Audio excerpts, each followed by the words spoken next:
मारेगांव तहसील के श्रीराम नगर में लेआउट की सुविधा के अभाव को लेकर ग्राहक ने पुलिस में शिकायत दर्ज करवाई। कथित रूप से प्लॉट बुकिंग करने वाले डेवलपर ने वादे के बावजूद सुविधाएं उपलब्ध नहीं कराई और रिफंड देने में भी टालम टोल कर रहा है।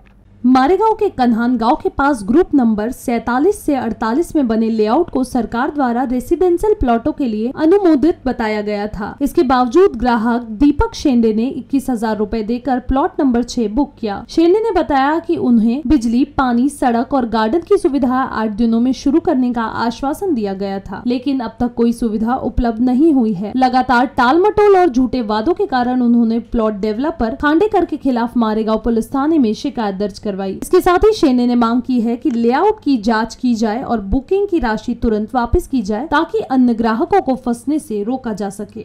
समस्या अशी आहे की मी मे मध्ये प्लॉट बुकिंग केला आहे, प्लॉट क्रमांक 7 श्रीराम नगरीमध्ये।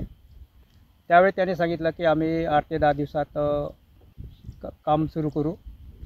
नाल्या, डांबरीकरण, वीज, इलेक्ट्रिक, पाणी सगळ्या समस्या आम्ही 8 ते 10 दिवसात सुरू करणार आहोत।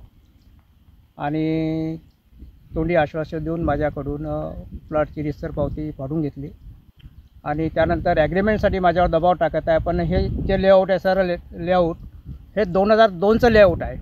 तब्बल 23 वर्षाचा कालावधी होऊन इथे फक्त गोटे घाललेले आहे। गोटे घालल्याशिवाय काहीही व्यवस्था नाही। ते तुम्ही पाहू शकता हे लेआउट कसं आहे ते फक्त आणि गोटे घाललेले आहेत, याच्यावर कोणती सुविधा नाही। आणि ग्राहकांना प्रलोभन देऊन, आश्वासन देऊन, या दबाव टाकून हे प्लॉट बुकिंग करत आहे, हे चुकीचं आहे। याबाबत आपण रितसर पोलीस स्टेशनला तक्रार दिलेली आहे, त्यांची कार्यवाही सुरू आहे। आणि यानंतर पुढची कार्यवाही अशी आहे की तहसीलदार, SDO, कलेक्टर आम्ही पत्र देणार आहोत आणि वेळ आली तर आम्ही उपोषणाला सुद्धा बसणार आहोत।